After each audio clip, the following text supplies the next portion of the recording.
चला नमस्कार मित्रांनो, वर्ष 2026 साठी स्टाफ सिलेक्शन कमिशननी त्याचं कॅलेंडर रिलीज केलेलं आहे.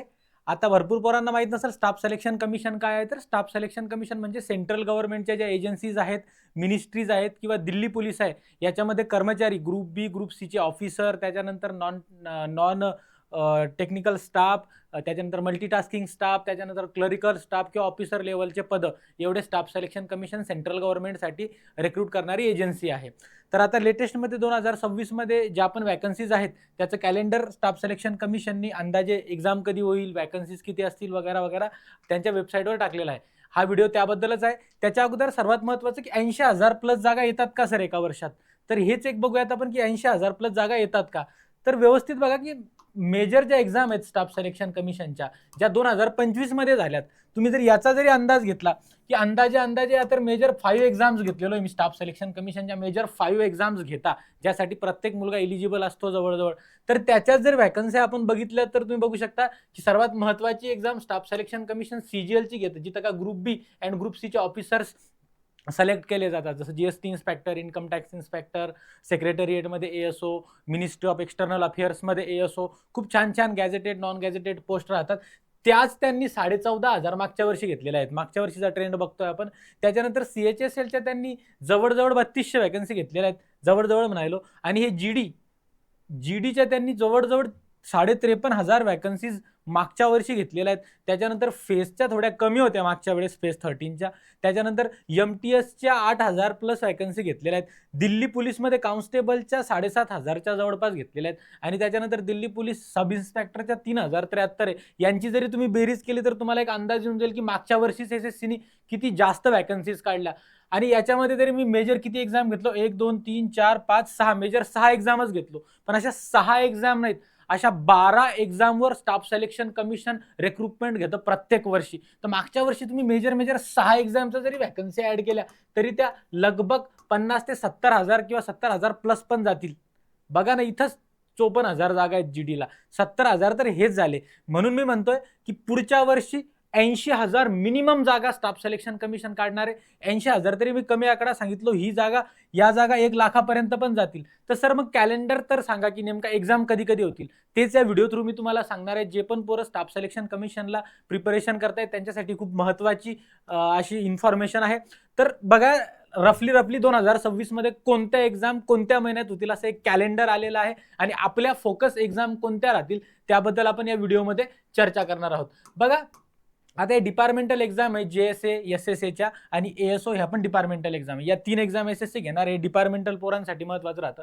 आपल्यासाठी या पेजवर कोणती एक्झाम महत्त्वाची आहे, तर सर्वात महत्त्वाची एक्झाम स्टाफ सिलेक्शन कमिशनची कंबाईंड ग्रॅज्युएट लेवल, जी का ग्रुप बी आणि ग्रुप सीचे officer, income tax inspector, GST inspector, preventive, CBI मध्ये इन्स्पेक्टर, सीव्हीसी मध्ये इन्स्पेक्टर, आयबी मध्ये इन्स्पेक्टर, एवढ्या रेप्युटेड पोस्ट, सीडब्ल्यूएस मध्ये सेक्रेटरिएट, त्याच्यानंतर एएसओ, एमईए मध्ये अलग अलग मिनिस्ट्रीमध्ये ASO, CBDT, direct taxes, indirect taxes, GST मध्ये इन्स्पेक्टर लेवलच्या पोस्ट, एवढे छान छान परकी पोस्ट देतं तुम्हाला. ती एक्झाम आहे सर्वात महत्त्वाची 2026 मध्ये येणारी एसएससी सीजीएल 2026. नोटिफिकेशन कधी येणार आहे सर? बघा, ही डेट सेव्ह करून ठेवा. जे पण पोरं ज्यांना पण ऑफिसर बनायचं स्वप्न आहे सेंट्रल गव्हर्नमेंटमध्ये, तर नोटिफिकेशन तुमचं मार्चमध्ये येईल मित्रांनो. म्हणून नोटिफिकेशन यायलाच अजून तुम्हाला 2 ते 3 महिने आहेत. मार्चमध्ये सफिशियंट टाइम तुम्हाला दिलेला आहे एसएससीने. आणि हे एसएससी मागच्या 2 वर्षापासून कॅलेंडरच्या अकॉर्डिंगच चालतंय. म्हणजे कॅलेंडरमध्ये जर त्यांनी मार्चमध्ये नोटिफिकेशन दिलं तर मार्चमध्येच देत आहेत. आता एसएससी लेट करत नाहीये. सर्व प्रोसेस एसएससीची फास्ट झालेली आहे. तर मार्चमध्ये स्टाफ सिलेक्शन कमिशनच्या सीजीएलचं ऍडव्हर्टाइजमेंट येणार आहे. 1 महिना तुम्हाला भेटणार आहे. मार्च पासून ते एप्रिल पर्यंत तुम्ही काय करणार आहे, फॉर्म भरू शकणार आहेत. त्याच्यानंतर एक्झामचा मंथ म्हणजे टियर 1 प्रिलियम्स एक्झाम कधी होईल, तर प्रिलियम्स एक्झाम तुमची मे ते जून मध्ये होऊन जाईल सीजीएलची 2026ची. आता मे ते जून कसं म्हणतात ते, कारण महिनाभर एक्झाम चालते शिफ्टमध्ये. मेच्या 15-20 तारखेला स्टार्ट होईल अंदाजे आणि जूनच्या 15-20 तारखेपर्यंत ही एक्झाम चालणार आहे. तर रफली तुम्ही बघितला सर्वात मेजर एक्झाम एसएससीची. त्याच्यासाठी पण इथून पुढे जर तुम्ही स्वतःला टाइम दिलात तर तुमच्याकडे जवळजवळ 4.5 ते 5 महिने अवेलेबल आहेत. ज्यांनी चांगलं प्रिपरेशन करताल तर तुमचं याच्यामध्ये 100% सिलेक्शन होईल. त्याच्यानंतर दुसऱ्या कोणत्या एक्झाम आहेत सर? इथं महत्त्वाची एक्झाम होती स्टाफ सिलेक्शन कमिशनची सीजीएल. मार्चमध्ये फॉर्म येतील आणि मे जूनमध्ये प्रिलियम्स होईल. नंतर मग प्रिलियम्सच्या नंतर 2-3 महिने ते तुम्हाला देतात, नंतर मेन्स होते. जसं आता मागच्या वेळेसची मेन्स आता उद्या परवाच आहे, शनिवार रविवारी मेन्स आहे. त्याच्यानंतर पुढची कोणती एक्झाम महत्वाची सर, ही तर ग्रॅज्युएशन लेवलवर होती. सीजीएल जी राहते ती ग्रॅज्युएट पोरांसाठी किंवा ग्रॅज्युएट. नंतर मग सर फक्त ग्रॅज्युएशनच लागतं का, 10वी-12वी पण एक्झाम राहतात का एसएससीच्या, तर राहतात. पुढे बघा, ज्यांनी इंजिनिअरिंग केली त्याच्यासाठी ज्युनियर इंजिनियरची पण एक्झाम येत आहे. ज्युनियर इंजिनियरसाठी फक्त 3 ब्रांचेसला ते अलाउ करतात, सिव्हिल, मेकॅनिकल आणि इलेक्ट्रिकल वाले. त्याच्यानंतर सर्वात महत्वाची एक्झाम जी 10वी 12वी आणि ग्रॅज्युएशनवर अलग अलग वॅकन्सीज काढती येते, फेज 14. मागच्या वेळेस फेज 13ची एक्झाम झाली, यावेळेस फेज 14ची. इथं 10वी पासून ते 12वी पर्यंत 10वी बेसवर काही पोस्ट राहतात, 12वी बेसवर काही पोस्ट राहतात, ग्रॅज्युएशन बेसवर काही पोस्ट राहतात आणि या एक्झाममध्ये कॉम्पिटिशन सर्वात कमी राहतं. इथं एका पर्टिक्युलर पोस्टसाठी तुम्हाला फॉर्म भरावा लागतो, म्हणजे कंबाईन फॉर्म नसतो याचा. फॉर एक्झाम्पल काही वॅकन्सीज आहेत, तुम्हाला एखादी पोस्ट आवडली आणि त्याच पोस्टसाठी तुम्ही अप्लाय करता, त्याच्यामुळे इथं कंपॅरेटिव्हली कॉम्पिटिशन कमी राहतं. सिलेक्शन पोस्टमध्ये सिलेक्शन पोस्ट फेज 14 2026 मध्ये रिलीज करणार एसएससी. याचं पण नोटिफिकेशन बघा मार्चमध्ये. म्हणजे ही एक्झाम आणि सीजीएल ग्रॅज्युएट लेवल दोन्ही एकदाच होणार आहेत. ही पण मार्चमध्ये नोटिफिकेशन येईल, एप्रिलमध्ये एंड डेट आहे फॉर्म भरायची आणि मे जूनमध्ये ही पण एक्झाम होऊन जाईल. म्हणजे रफली पुढच्या वर्षी, मतलब ह्याच वर्षी 2026 मध्ये आपण एंट्री केलेलो आहोत. तुमची सिलेक्शन पोस्टची एक्झाम आणि सीजीएलची एक्झाम, कंबाईंड ग्रॅज्युएट लेवलची एक्झाम जवळजवळ एकाच्या मागे एकच होणार आहेत. त्याच्यानंतर 12वी बेसचे जे मुलं आहेत, ज्यांची 12वी झाली फक्त, त्यांच्यासाठी कंबाईन हायर सेकंडरी लेवल सीएचएसएलची एक्झाम लगेच एप्रिलमध्ये त्याचे फॉर्म येणार. मे पर्यंत फॉर्म चालणार, 1 महिना विंडो असती फॉर्मसाठी. आणि त्याच्यानंतर जुलै सप्टेंबरमध्ये बॅक टू बॅक ही पण एक्झाम आहे. म्हणजे सीजीएल झाल्याच्या नंतर लगेच ते सिलेक्शन पोस्ट घेतील, सिलेक्शन पोस्टच्या नंतर लगेच सीएचएसएल घेतील. आता स्टेनोग्राफर, आता स्टेनो म्हणजे शॉर्ट हँड एक लँग्वेज राहते, जिथं ते त्यांच्या लँग्वेजमध्ये लिहितात. ज्यांची स्टेनोचा कोर्स वगैरे झालेला आहे त्या पोरांसाठी ते स्टेनोच्या पण एक्झाम एसएससी कंडक्ट करते, ते पण करू शकता. ती पण एक्झाम एप्रिलमध्ये त्याचे फॉर्म येणार आणि ती एक्झाम ऑगस्ट सप्टेंबरच्या रेंजमध्ये तुमची होणार. या 8 एक्झाम झाल्यात. अजून 4 एक्झाम एसएससी काय करते, पूर्ण त्याच्या कॅलेंडर इयरमध्ये 12 एक्झाम एसएससी घेते. 9वी एक्झाम कोणती, हिंदी ट्रान्सलेटर. याला भरपूर आपले पोरं इलिजिबल नसतात, पण महत्वाची एक्झाम ज्यांची फक्त 10वी झालेली आहे, 10 नंबरची एक्झाम जी आहे एसएससी एमटीएस, स्टाफ सिलेक्शन कमिशनची मल्टीटास्किंग स्टाफची एक्झाम. ही पण ज्यांची फक्त 10th झालेली आहे, ज्यांना पुढे शिक्षण नाही घेता आलं, फक्त 10वी झाली तरी पण गव्हर्नमेंट नोकरी करायची, त्यांच्यासाठी पण एक चांगली स्वर्ण संधी घेऊन येते ही एक्झाम. ही जूनमध्ये याचं फॉर्म येणार आहे, जुलैपर्यंत फॉर्म चालणार आहे, सप्टेंबर ते नोव्हेंबरच्या रेंजमध्ये याची प्रिलियम्स होणार आहे. याची एकच एक्झाम राहते, याची मेन्स होत नाही.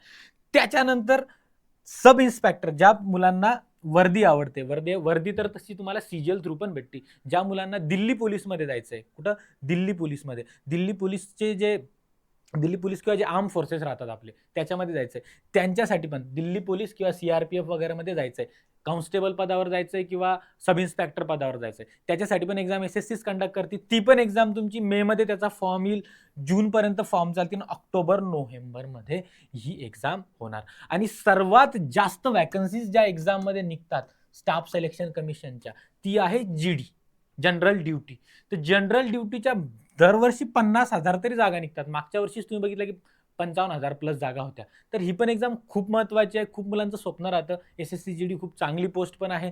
तर त्याच्यामध्ये पण बघा, ती सप्टेंबरमध्ये एसएससी जीडीचं नोटिफिकेशन तुम्हाला एसएससी देणार आहे 2026च्या, आणि 27च्या जानेवारी मार्चमध्ये ही एक्झाम होणार आहे. असं का बरं सर, जीडीचं असंच राहतं. जीडीचं आता मागचे 25चे फॉर्म आलेले आहेत आणि 25ची एक्झाम आता होणार आहे. जसं 26चे फॉर्म सप्टेंबरमध्ये येतील, ऑक्टोबरपर्यंत फॉर्म भरायला लावतील, आणि 26च्या एक्झाम 26ला जो नोटिफिकेशन होतं त्याची एक्झाम ते 27 मध्ये घेणार. कारण जीडीचं थोडं, कारण कॅलेंडर त्यांना मॅनेज करावं लागतं, खूप एक्झाम घेतात.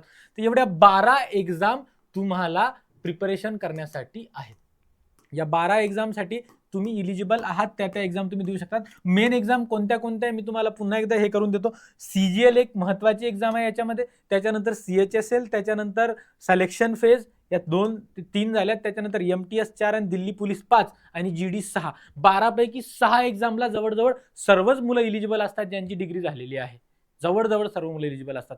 तर प्रत्येक फेजमधल्या मुलासाठी गोल्डन अपॉर्च्युनिटी आहे. मागच्या वर्षीचा ट्रेंड मी तुम्हाला दाखवलो की किती वॅकन्सीज, मेजर 6 याच्यामध्येच 80,000 प्लस वॅकन्सी होऊन जात आहे. यावर्षी पण 80,000 प्लस किंवा 1 लाखापर्यंत वॅकन्सी स्टाफ सिलेक्शन कमिशन या 12 एक्झाम थ्रू भरणार आहे. तर तयारीला लागून जा. तुमच्या तयारीमध्ये टीम सारथी तुमच्या सोबत आता रेग्युलरली आहेच आहे. आता आपण काय करू, अभ्यास कसा करायचा, त्याच्यानंतर स्ट्रॅटेजी कशी असावी, मॉक कोणत्या घ्यायच्या, मटेरियल कोणतं वापरायचं, या सर्व गोष्टींचा गायडन्स तुम्हाला या प्लॅटफॉर्मवर भेटणार आहे. त्यासाठी चॅनलला सबस्क्राईब पण करून ठेवा आणि आपल्या मित्रांना पण सांगा, कारण मॅक्सिमम आहे ना महाराष्ट्राचे मुलं स्टाफ सिलेक्शन कमिशनच्या एक्झाम देत नाही. का बरं देत नाही? कारण त्यांच्यामध्ये तेवढा अवेअरनेस नाही. टीम सारथीचा हा एवढाच प्रयत्न आहे की आपल्या मुलांना पण अवेअरनेस असावं, महाराष्ट्राच्या मराठी मुलांना. कारण का यूपी, बिहार, राजस्थान त्या स्टेटचे किंवा दिल्लीचे मुलंच या एक्झामची प्रिपरेशन करतात आणि खूप परकी आणि खूप छान सेंट्रल गव्हर्नमेंटचे जॉब आहेत. आपल्या मुलांना पण ही माहिती व्हावं म्हणून आमचा हा छोटासा प्रयत्न आहे. त्यासाठी या व्हिडिओला जास्तीत जास्त शेअर करा आणि जेव्हा जेव्हा नोटिफिकेशन येईल तेव्हा नोटिफिकेशनमध्ये फॉर्म कसा भरायचा, डॉक्युमेंट कसे लागतील, त्याच्यानंतर प्रिपरेशनची स्ट्रॅटेजी काय असावी, यासाठी एखादी बॅच लॉन्च करतोय का, या सर्व गोष्टींची डिटेल तुम्हाला याच चॅनलवर भेटणार आहे. अजून तुमचे कोणी मित्र जर प्रिपेअर करत असतील किंवा त्यांची इच्छा असेल सेंट्रल गव्हर्नमेंटमध्ये प्रिपरेशन करून नोकरी घ्यायची, तर त्यांना पण हा व्हिडिओ शेअर करा आणि त्यांना पण चॅनलला सबस्क्राईब करायला लावा. भेटू मग पुढच्या व्हिडिओमध्ये. प्रत्येक एक्झाममध्ये कोणत्या कोणत्या पोस्ट असतात, कसा कसा सिलेबस असतो, कसा कसा पॅटर्न असतो, हे सिक्वेन्स वाईज व्हिडिओज तुम्हाला आता या चॅनलवर इन्फॉर्मेटिव्ह व्हिडिओज भेटणार आहेत. त्यासाठी चॅनलला सबस्क्राईब करून ठेवा. धन्यवाद.